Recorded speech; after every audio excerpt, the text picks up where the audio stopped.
Good morning, guys. We have a really special treat for you guys today for this Makers Monday. We have a young man here who is partly responsible for the idea of Makers Monday. And as you know, we're trying to bring you leather or Western craftsmen of all kinds that just embody the heart of the West, that have a true passion to maintain the history and legacies that have been passed down since the early 1800s. And then they take it and put their own spin on it. And I tell you, I cannot be more impressed with Carson Burke with Buckaroo Tack House. This is a saddle he just recently finished. Um, it is truly, if you know leather crafting at all, it's truly remarkable that at only 18 years of old, 18 years of age, Yeah. that you're able to produce this, and I've been blessed to see the progression, and every time it just gets more and more amazing. He will truly be, when it's all said and done, in my opinion, one of the greatest to ever do it. And for you guys to meet him at 18 years old, as he's really just getting started on his own journey, I think is pretty special. Yeah. So welcome, Carson. Well, we thank we you. love having you here. Um, Appreciate you guys having me on and always taking pictures of my junk. So just give us a brief history. Where did the passion come from for leather working? I don't Give know, me the just startup story. kind of. I got a kit for Christmas one year, and I was 11, I guess, and made all the stuff in the kit, and I was just kind of thought it was pretty cool, and so I just started adding on more and more tools and leather and different projects and making stuff for my friends or just really as a hobby. And then What age is that when you got the kit for 11. Christmas? About 11. Yeah, 11, 12, somewhere in there. And so yeah, it just took off. And then growing up with my aunt and uncle, they, visiting them quite a bit, they really kind of instilled a lot of the something that I wasn't used to, like the growing up in town. You're not used to horses or cows or being outdoors, out in it. And not a so little town either. Where are you from? no, down in kind of Aurora, Colorado area. So, yeah, just kind of being able to get away from it all, and I really enjoyed that and enjoyed living out in the Great West. And so, yeah, just getting passion from them and tool. So my uncle, he had a bunch of tools from when he was a kid, and so he gave those to me, and I was so excited. I had them all laid out on the cedar chest, and it was, yeah, pretty neat. And so that really kicked me in gear and instilled kind of a dream, I guess, of building a saddle or just building some of these other projects. And I just kind of took off and ran with it. I didn't play sports or do anything in school. I just went and did leather work. So Well, it shows you spent a lot of time with it for yeah. sure. So, and you guys do anything custom? Yep. And if it has to do with leather, you'll do it. Pretty much. Yep. Tell me about the saddles and kind of the process. If somebody wanted a custom made saddle from you or a custom pair of chaps or something, right. what's the process? What's the time just frame? Get in touch with me, and we really just kind of figure out what you need, what you're wanting, some of the needs that you may have, what you want the gear to, for what purpose you want it to have. That meaning a show saddle's different than a ranch saddle, right? If you want something that's sort of utilitarian or more of a showpiece, we can kind of accommodate to whatever you need. My lead time changes so much with just my workflow and how many orders I have, so it really just depends. The quicker they get in touch with you, the quicker they'll get sure it. That's exactly right. But if they ordered a saddle today, you'd have it done by Christmas? No. We wouldn't even have the tree by Christmas. So yeah. So what is one of your most memorable pieces? Oh shoot, I don't know. Whatever my next project is.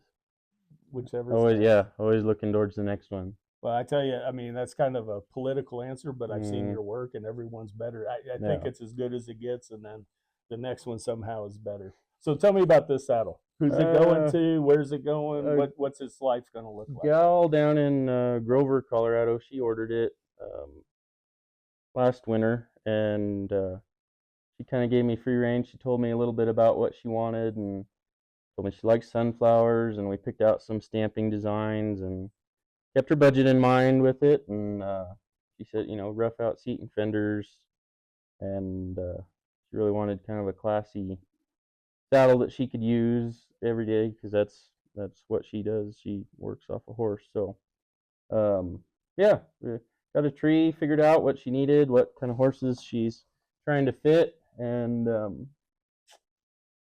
horn and the cantle she wanted, and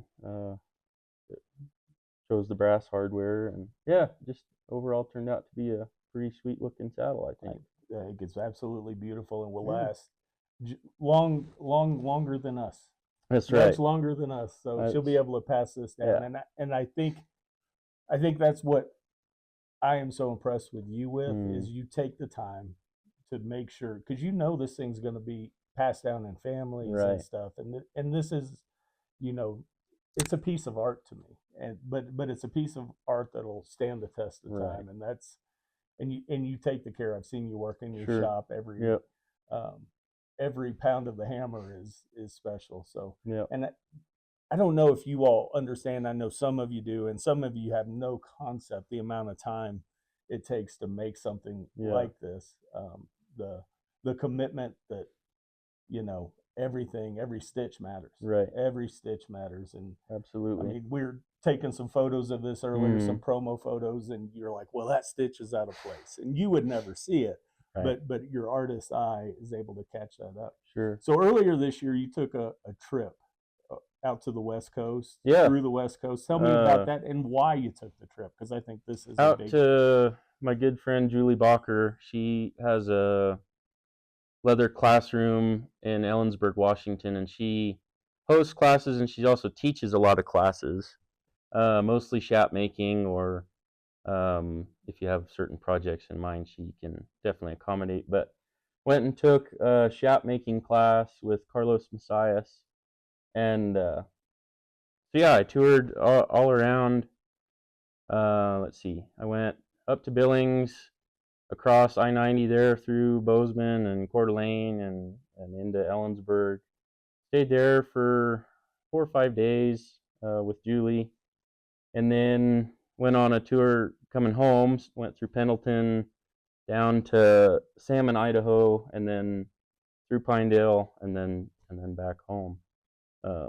And tell us about the hotels you stayed at along the trip and what you were I actually traveling in. I didn't stay in any hotels. I stayed with some good friends of mine that I just somehow knew through social media. And I saw a bedroll in the back of your truck Yeah, before you left. yeah. Were there some of those evenings? There were too? some of those evenings too. Yep. But that adds the fun to it, I think. Right. So Well, and you told me something about it that you have to learn from those that have come before you. sure.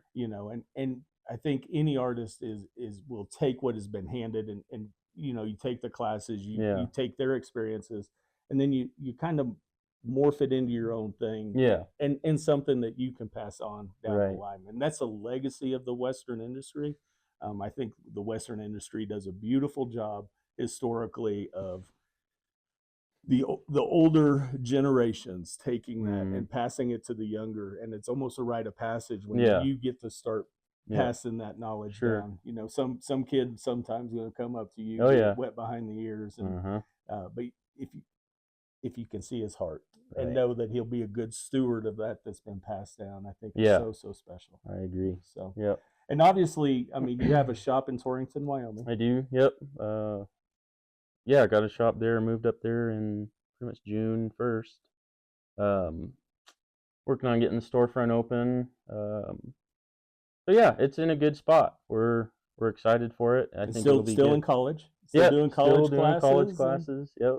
So what do you do with all your free time? I don't have free time. I sleep and I eat, and that's about it. But I think that that commitment will pay dividends for you moving forward too. Well, And obviously they can come to you to the shop and walk through it that way, but they don't have to. right. I mean, with technology these days, they can. Yeah, all the social medias and that really is, I'd say, a good 80% of my business is through the internet, through And on social media, they can social find you media. at Buckaroo Tack Yeah. House. Yep. Buckaroo Tack House. On all the big ones: Facebook, Instagram, TikTok. So yeah, I think it's starting to dwindle down, and people are starting to come back to sort of they want to touch it, they want to feel it, they want to actually see it in person. And so I've noticed kind of a pickup in more of the in-person walk-in, Right. and having the store really helps. So I got a cool story about Carson. So this was 2 years ago, I think. We were shooting a college rodeo in Torrington at Eastern Wyoming College, and you were not even 17 at the time. I don't Probably, think yeah. you were 16 still. And you found out, we'd posted on social media that we were there, and you were up from Aurora coming through because you were doing what? Oh, what was I doing? Oh, I was fitting a saddle for a horse, or for a customer. This was a Friday, mind you. This young man should Yeah. have been in school, probably. Probably. But, Well, no, I think it was spring break or something, maybe. Of course it was. I don't remember. Yeah, but no. So at 16 years old, you jumped in the truck, go fit a horse Yep. to make sure somebody Right. has exactly what they need. And I think that is what's so. When I say the heart of the West, that's the way it used to be done. It's not just something you buy off the shelf. It is truly a custom piece. Sure. To find your stuff. Yeah. And you brought a pair of chaps. I don't know if those are handy. Over there. Hold on just a second. I'm going to grab them. Yeah.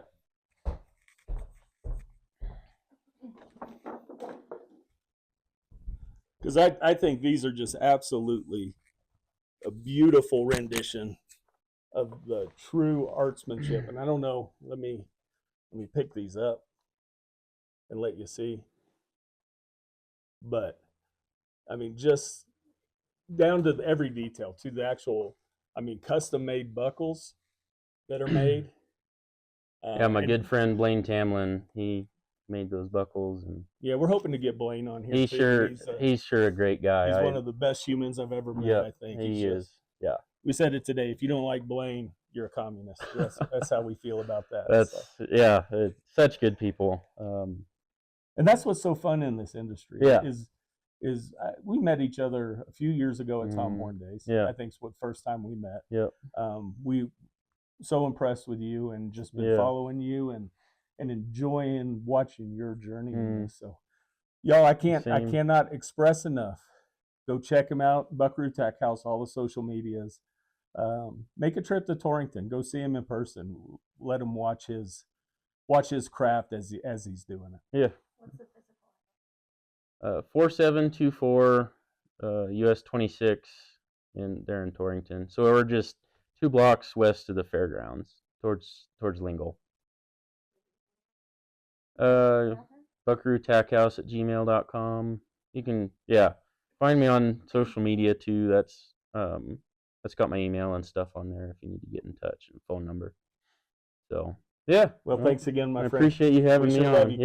And excited to see where this takes you. That's right. We're all coming up in it together. So